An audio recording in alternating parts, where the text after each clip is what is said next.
G'day everyone and welcome back to another 5-Minute Friday. This time we're having a look at the Auscision Models SDA1 locomotive, which covers the modern Australian CSR, BK and QBX class locomotives.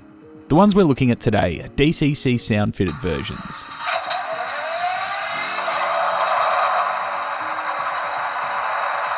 And this review was made possible by Hearns Hobbies. And as always, all trains lead to Hearns. And if you visit them in store, let them know you watch the channel for a discount.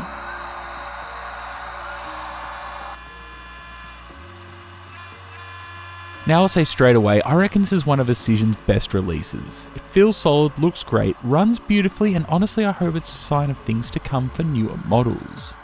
Now before we get into the real model, we'll take a quick look at the real ones. The first of these locomotives arrived in Australia in 2012, built by the South China Railway Factory in Ziyang, China. They were originally built for specialised container transport, better known as SCT, and were used on ore traffic between Rankin Dam and Outer Harbour in South Australia. Bradken received two as BK001 and 002, which later became SCT CSR11 and CSR12, and QUBE later received their very own versions as the QBX. Then from late 2021 and 2022, SCT received another batch, number CSR13 to CSR24, with some additional changes, including different side grills and an updated SCT livery. They're big, modern locomotives, around 22 metres in length and just under 3 metres wide and a little over 4 metres high.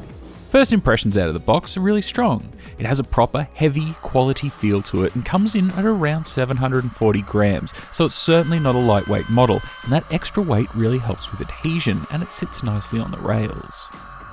Detail-wise, Auscision's done a pretty good job.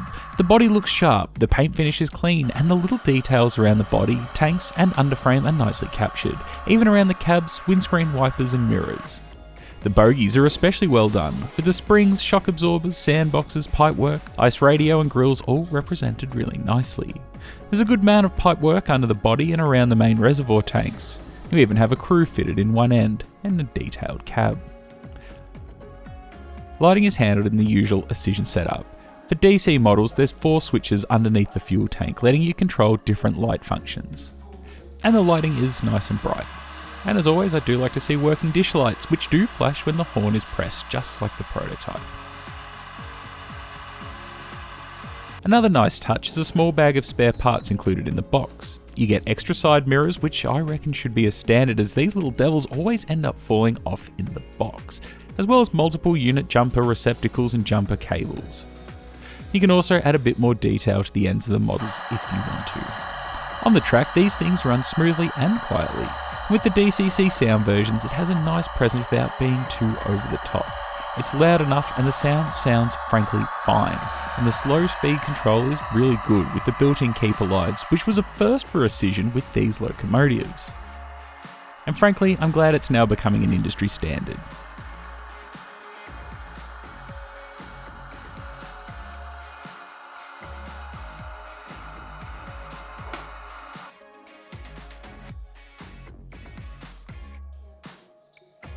And of course, the weight of the locomotive will easily handle a prototypical intermodal or bulk freight train.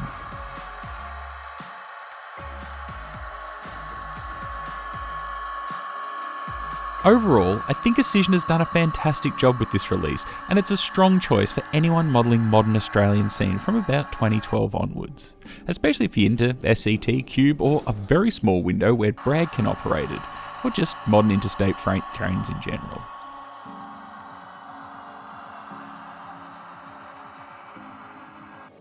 Now in terms of pricing, these ones were released DCC Ready with a 21-pin socket for $350 or DCC Sound Fitted for $485.